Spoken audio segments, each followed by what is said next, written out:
Hey, welcome back to PetePlays. Here we're playing Dragon Quest VI, and we must grind. We must grind to defeat Mudo, and so we shall. So that's what we're doing today. Grinding episode coming up, so prepare yourself.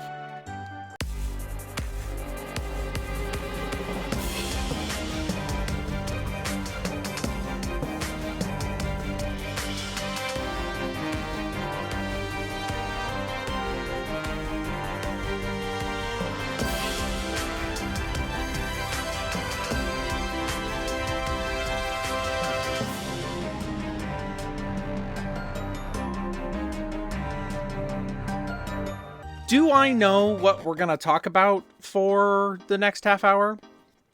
And do I even think that a half hour will be enough to grind up a couple levels per person?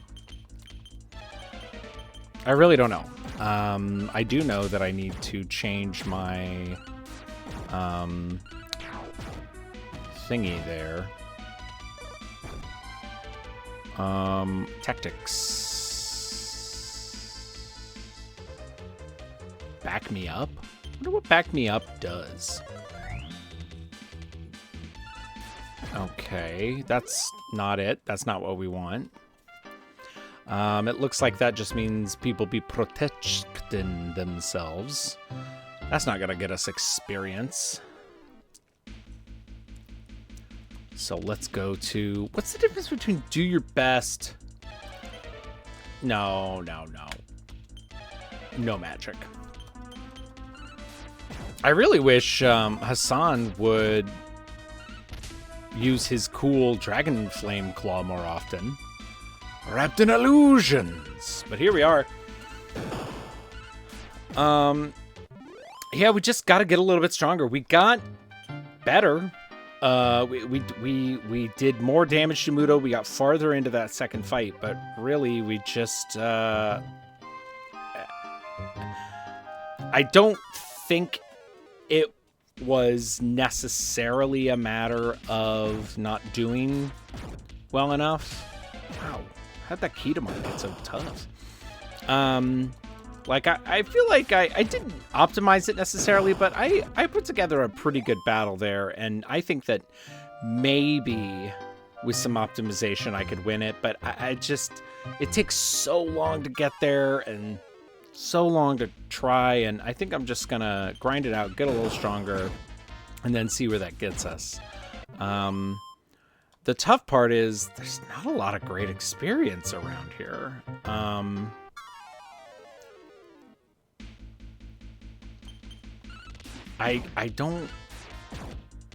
I'm trying to think of a place where there might have been... You know what? I wonder if... Let's check out... I think Muriel has the... Who has the map? Oh, I put it in the sack. Take out the magic map. He's a magic map.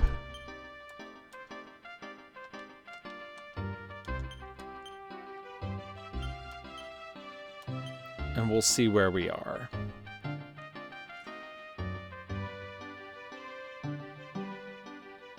Well,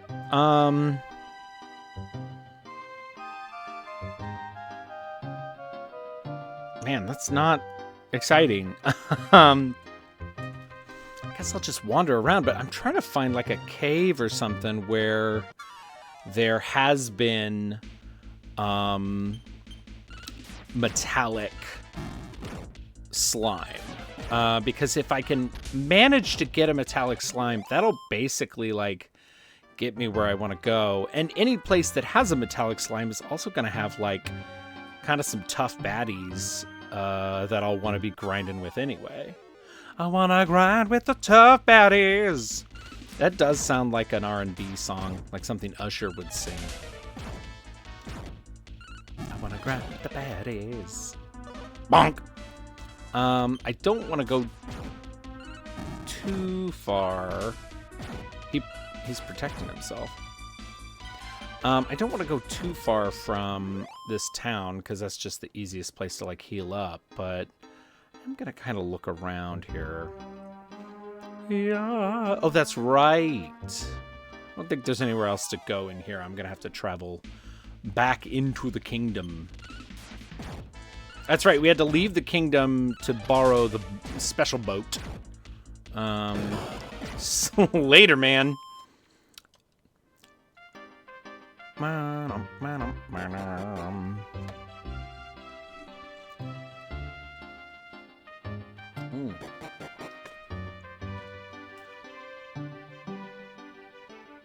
Let's see where we can get to. I find the map pretty unhelpful in this game. It just kind of gives you an overall idea of where some stuff is. Wow, that stinks. If there's something we can find here.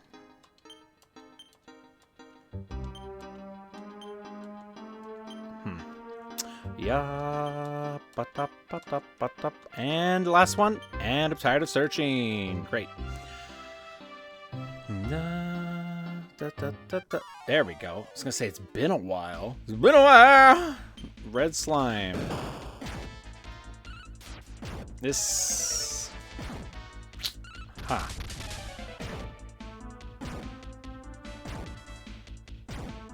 All right, we're gonna get about 8 experience points for that. Well, 63. Is that the mirror tower?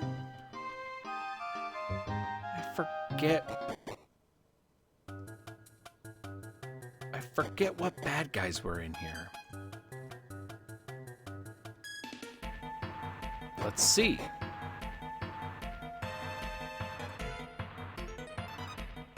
Anybody? Maybe in that section where... There we go. Well, it's not terrible. Chanter's not a bad guy to run into, I don't think. They can't really hurt us too bad. And a set of 3 of them... Well, actually, they're terrible to run into, and I hope we don't do it anymore. Huh.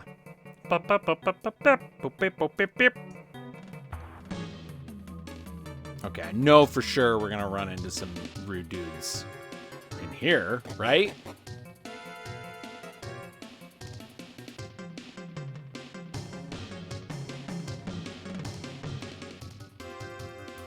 Wait, why is the door locked? Did the door get locked after the fact? Huh. Guess that section of the tower is off limits forever. Okay, this is not going to be the place to grind. I don't know. I don't know what to tell you. This ain't it.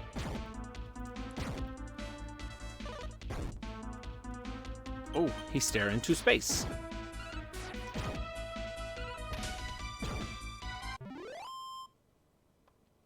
That's not bad. Barbara. Wow, she got to level 13 without even being here. That's quite incredible. Yeah, these guys are not good.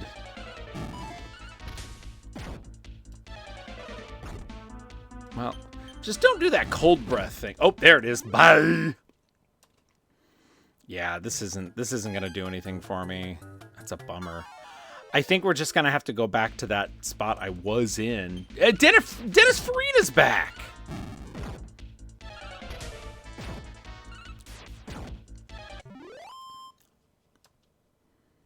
Yeah, just not much.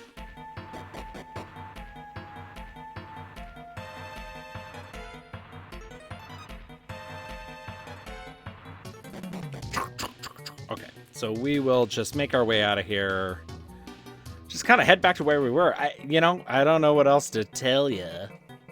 But that's what we're doing. I'm sitting in a weird spot in the frame. Kind of like turned away from the camera almost. Huh.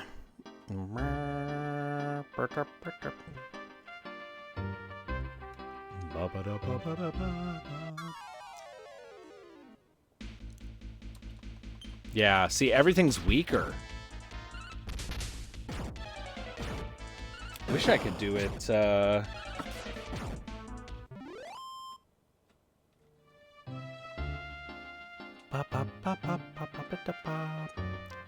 Rhydock. But it's the fake Rhydock. Does that mean that...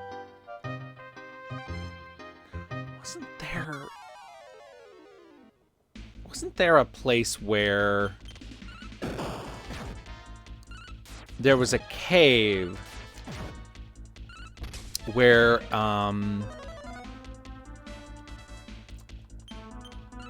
metal slime would show up?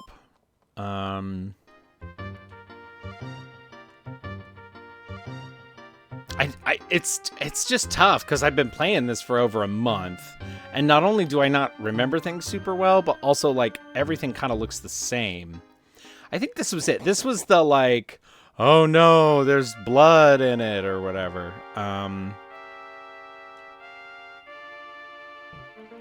What? Hello?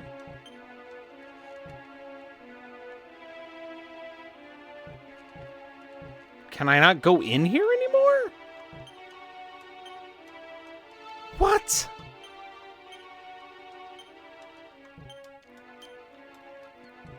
That would be just an absolute stinker if I couldn't go back in there.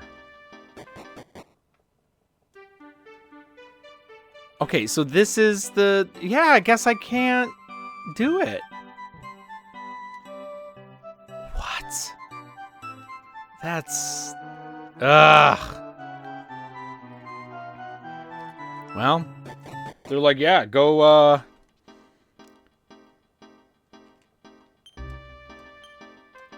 It just feels like there's something here. No, well... Apparentemente no.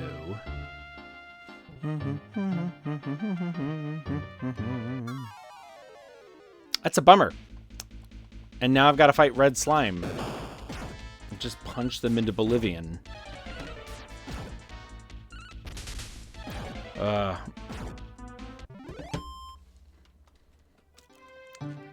Oh, I didn't want to go in there because I can't do it. Do it. All right. Well, I guess we just go back to where we were. We're kind of a little bit gridlocked here. I don't really think there's anything tough to fight around here unless there's some sort of like secret boss or something, and I don't think that there is. I feel like I would have come across something about that way before now. So this is what you got. This is going to be probably one of the less well-attended... Attended? Well, less well-viewed... Less viewed... PetePliés. PetePliés. PetePliés. That's my, ballet channel. Bye. Well, at least I'm making money, you know? Money! Is there anything else around? La, la, la, la, la. There's a... What's up with this house? I don't remember what's up with this house.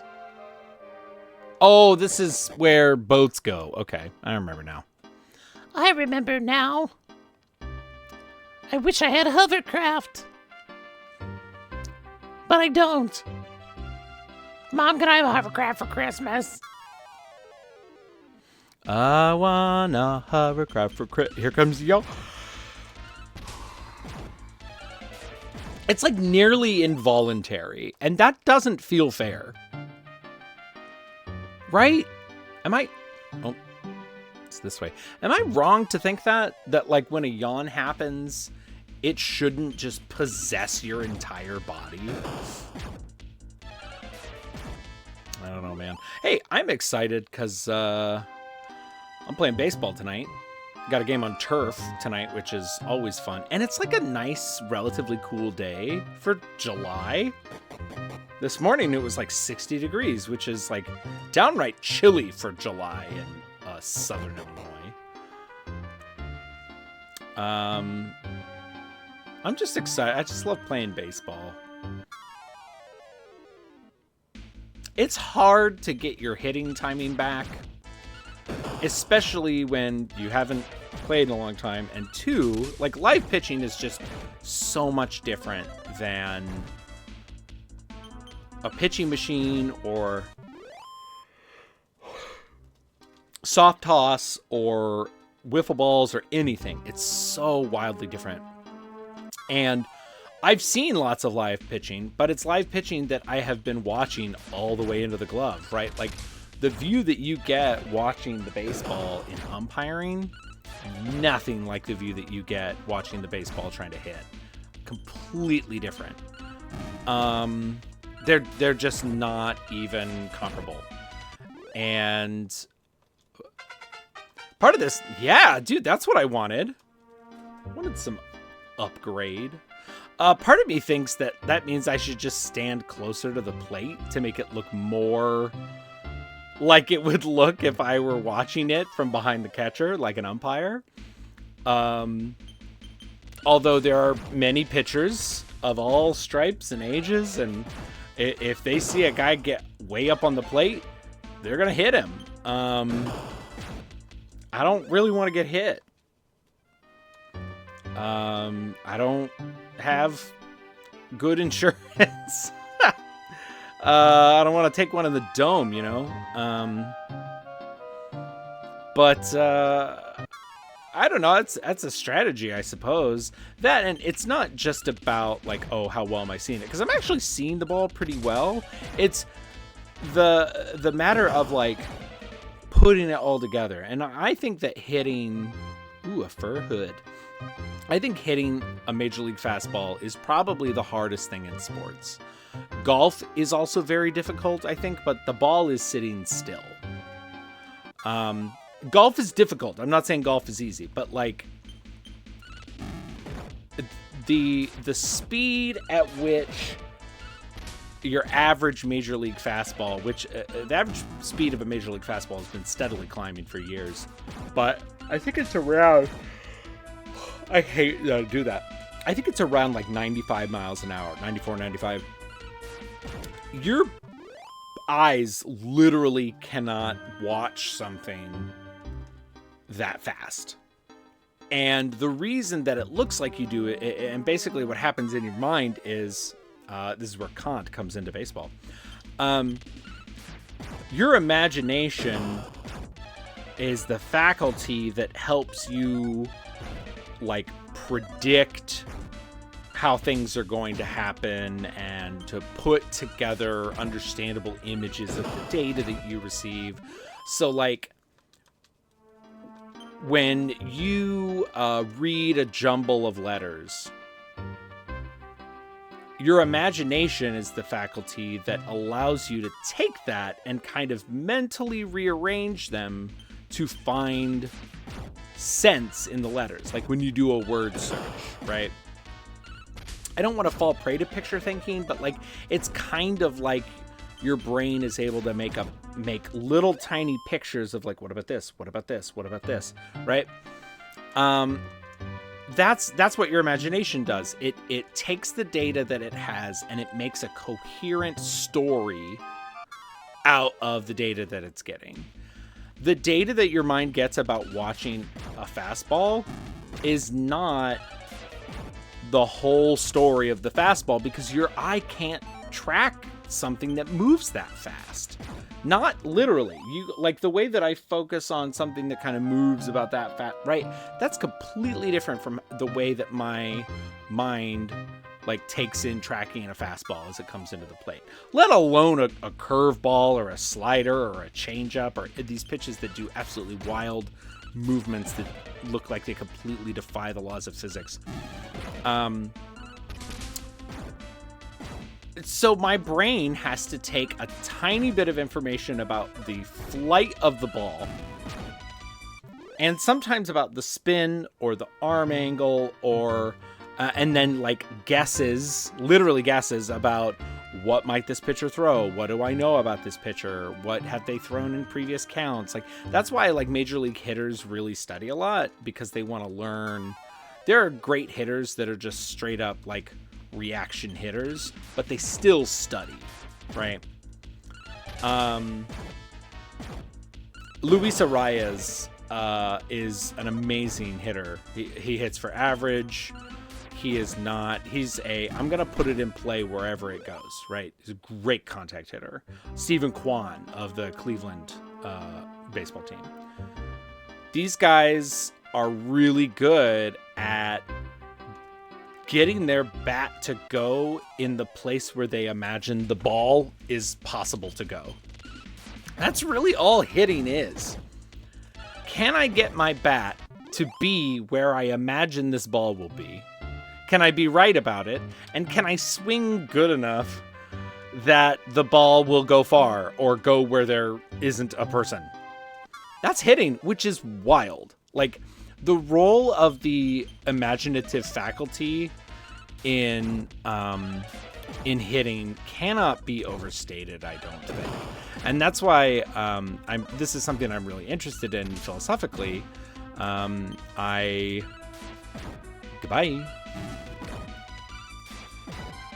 There he goes.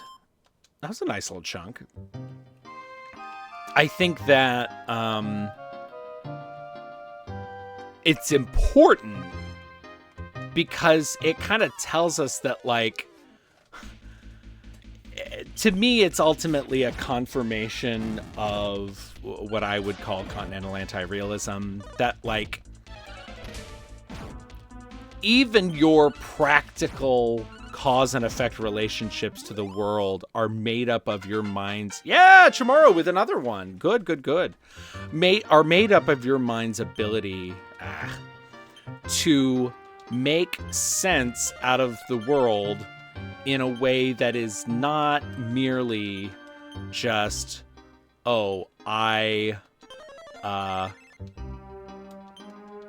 see a thing and then my brain matches it, right? I do not think that the world is about, here's a world, and then your brain goes, this is what it looks like. I mean, there's some of that, but also, like, there are things that, like, your imagination has so much of a role in handling things that we would call, quote-unquote, fact, or just occurrences, or cause and effect. I don't think cause and effect exists without the imaginative faculty. And this is Deleuze, because you wouldn't be able to...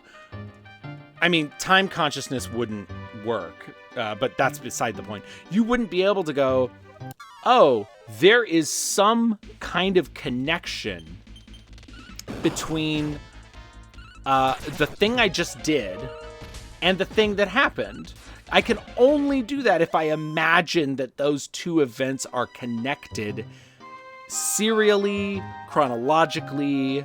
I need my imaginative faculty to imagine space. So if I want those objects to be near each other, then I have to be able to imagine how space works. Like, the imagination is the key to experience. I am convinced of that. And this is why, like, I'm going to take a bit of a swerve here. This is why I'm not, like, anti-AI. I think it's happening. I think we use it a lot. I think it's going to become a part of a lot of different things.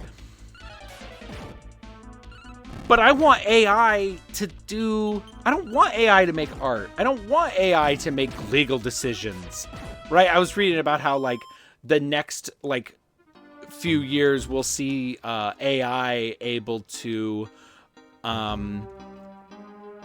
like, talk about legal precedent and give analysis of legal situations based on established law.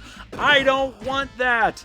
I want AI to wash dishes so that I don't have to do it anymore. But this also is problematic, because then you have a sort of, like, Enter the Matrix situation where, like, great, now I have an AI, it's brilliant, it can think faster than I can, but it lacks a faculty that I have that I think is really important and maybe even uniquely human. So now I just make robots do all the menial tasks that I don't want to do. Have I created a set of second-class citizens, right? Like, I don't think this is a silly thing to think about. One, because we've been talking about robots as a society for over 100 years. Robot comes from I believe it's a Polish word, from a play that was written in Soviet Russia about automation of work.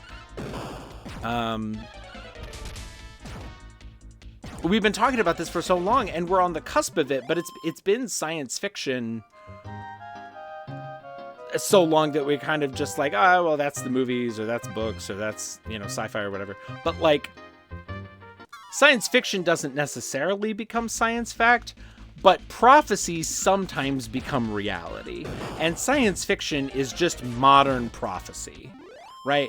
The way that Revelation in the Christian Bible, the Revelation of John,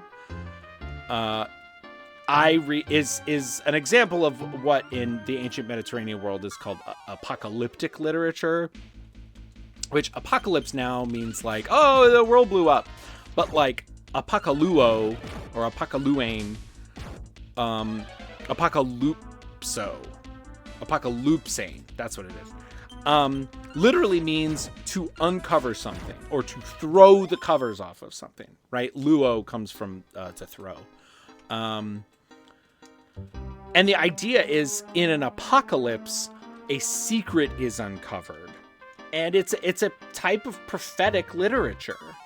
So when we read Revelation, like, oh, there's this, and, it's the end of the world, and it's sort of the speculative fiction. Well, yeah, but we have the same thing, too, and it's called speculative fiction, but just science fiction in general, right? Like, here is our prediction for what's going to happen and what sorts of things we should be prepared for and what sorts of things we would not like to happen. And, right, like, that is...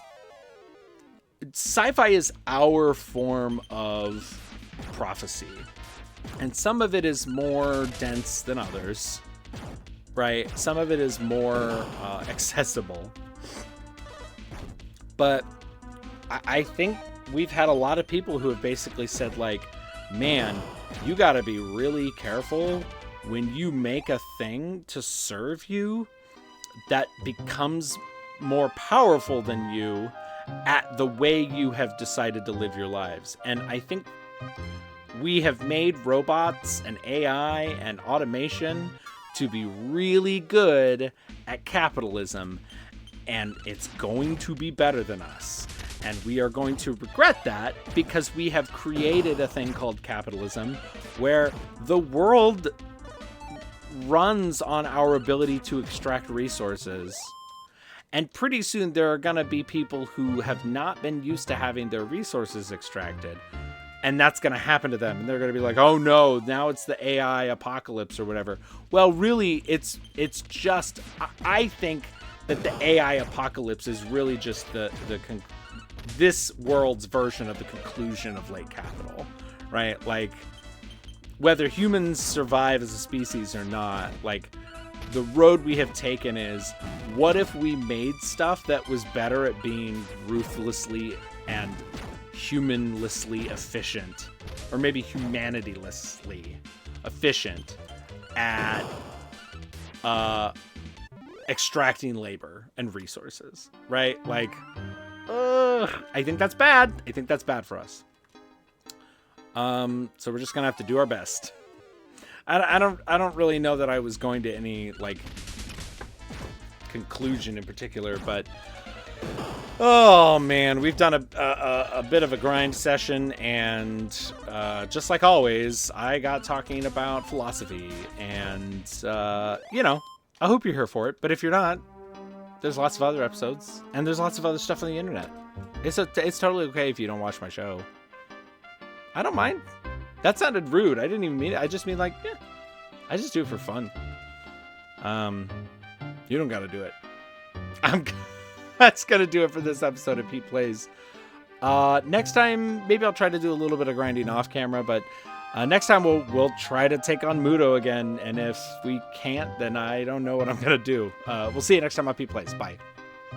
You said, hi, welcome to Pete PetePlays. Hi, welcome to the authoritarian takeover of PetePlays. What everyone does in the face of attack. Endlessly spin the ship. Hey, remember when one shark attacked me? Up from the grave he rose! Thanks for the coins. Here's my poster. The name is Ramen Flowbottom. I hope they remember you, shark. Orlington. No! I'm trying to not get hit by these things! Everything's normal. Shimbo. Okay. Consider this interview concluded.